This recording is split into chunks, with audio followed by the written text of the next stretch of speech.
Back with that 67 Bassman that Scott did such a good job restoring. I spoke to him this morning, and he said that there's just crackles and weird things happening, and he bought these old Nishikon caps off eBay, not knowing that they were old. They were, never been used, but they date from 1990. He'd like these changed out. That's no problem. Said there's some microphonic stuff. Not too bad, but it's probably things like that. And the grid wires, unshielded grid wires in these amps are often a little bit noisy. Not too bad here. This one was noisy when I was playing with it before, but now I moved it in just such a way that it's quiet. If you touch the plate there, the grid was getting microphonic. You can see here the standby switch, if you look closely, is not original. This is the original power switch. This is a later replacement standby switch. This is not Scott's work. This was in here when he got it. It's not as good a quality a switch, and it feels off, and it looks like it's rated for less current than the old one. So we're going to get a Carling in there, 450. Totally worth it. He wants me to move the grounds to the chassis, which is much more reliable in the long term. And he just doesn't have the correct iron. I do. Not a problem. And per his request, we'll be changing the AB165 phase inverter and output section to the better sounding, quieter, and nicer feeling AA864. It'll still look factory. It'll just be the best Fender that Fender never quite made, but almost did.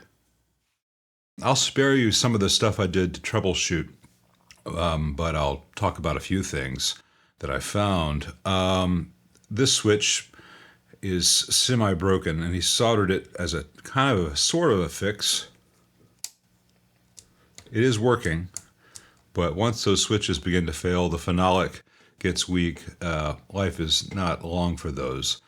General note, I didn't point it out in the previous video because it almost doesn't matter in these amps, but this tone stack wiring should be run beneath the pots and then coming up, just because if you're running the mid and bass wires past the treble contacts, there's no shielding there and you can get cross bleed. If you run it beneath the pot cases are shielded, the chassis is shielded.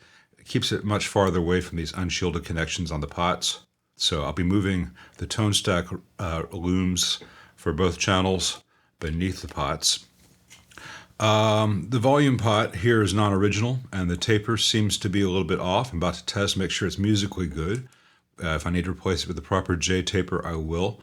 And this one seems to be, measuring it in circuit, it indicates that it might be a linear pot rather than an audio or J taper pot. I'll confirm that in just a moment. This switch seems to be much better. There's that microphonic cap again. And more problematic in this area is if I move this loom. There it goes. When I first tested this morning, anytime I touched these wires, I was getting this sound. And it's not this ground wire, it's not these wires, it's this lug on this pot being physically loose. See there, the ground's disconnected, reconnected, and that should not be happening, but that's going to happen intermittently, and it's going to happen with vibration, and that might be the major complaint he was having. So we're going to see if I can take this pot out, disconnect it from the circuit, measure it, make sure it's the correct audio taper, and see if we can recrimp it to where the metal kind of clamps onto the phenolic, and see if it'll give it a permanent connection to the track. If not, we can replace this pot. But we'll try to save it first. Before I do that, let's just plug a guitar into both channels and get an overview of the sound. All right, we're going to start with the bass channel, and I've got my Strat with Kinman's, the EJ Strat.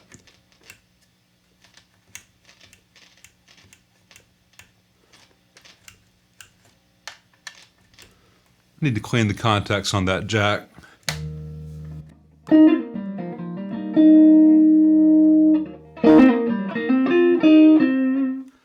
I don't know how well that's going to be picked up from this overhead mic aimed at me with the cab about 10 feet to the left, off axis to the mic.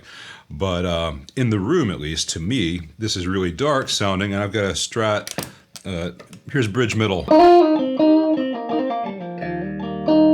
And that's with the treble all the way up, and the bass Oh, about 4.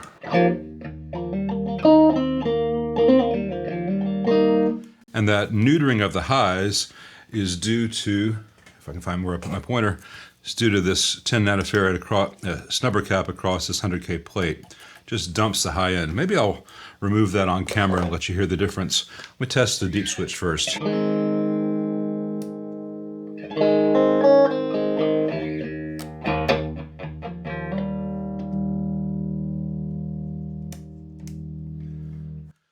So that original switch is working well. Let's test the normal channel, and then we'll come back to this cap here, and you can hear the difference in real time, what it makes. That it makes, not what it makes. Come on, English major. All right, so let's do the same jack test. Much better there.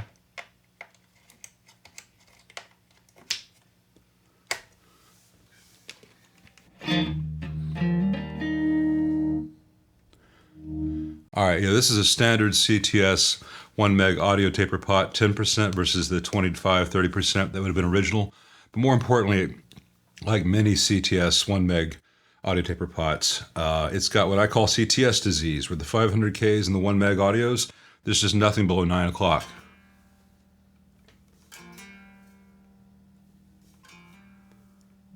And then it comes on.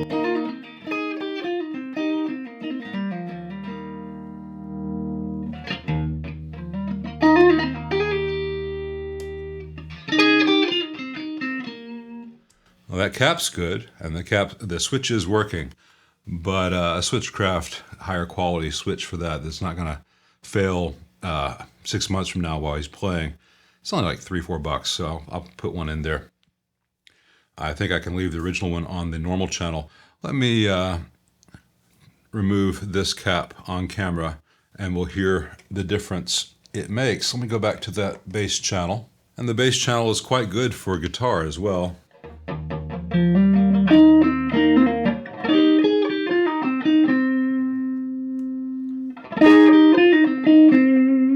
Remember, that's with the treble all the way up. Now let's remove that cap.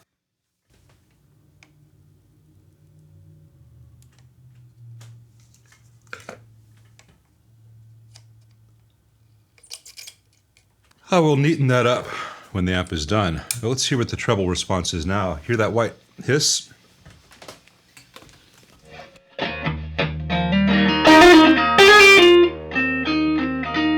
So it's a lot louder and a lot brighter. Let's turn that down to about, let's see, 5 or 6.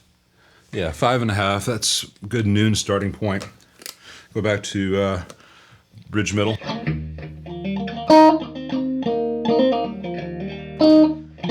So I'm going to just play some open strings and let you hear me reconnect that cap in real time.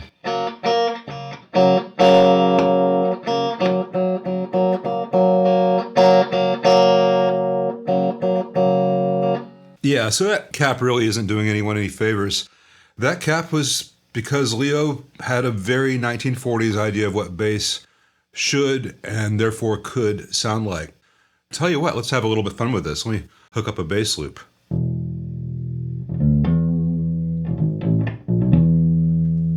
This is with the treble rolled all the way down, but the cap out of the circuit. So you can still get darker sounds. Roll the treble up though. You get some air in there. Whereas if you have this cap, you don't have any air at all.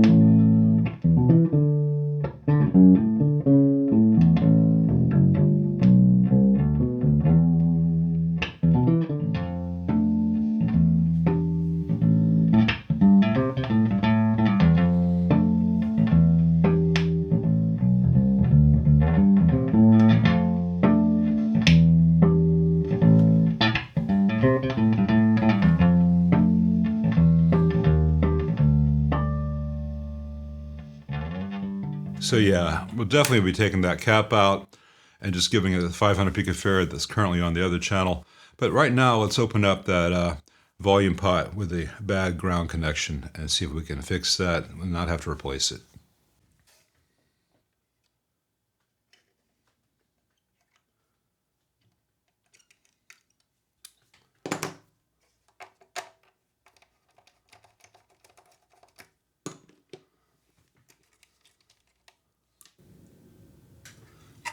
It doesn't look broken. Oftentimes when there's a problem with one of the lugs on this, you'll see the crimp is just loose, but it seems just fine.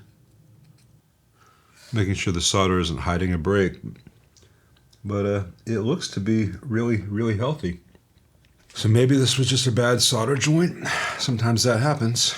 Let me measure this pot out of circuit after I put it back in place. Here's an interesting discovery. When I remove that solder off this middle lug of this base pot, because I want to remove the brown and blue wires beneath, like I mentioned, move that harness down below, there's no solder sticking really to that lug at all. It's all on top. So the wires were soldered together, but there was not a real good connection there. I mean, it was there, but there's corrosion on there. So I'm gonna get everything off and clean that and redo it properly.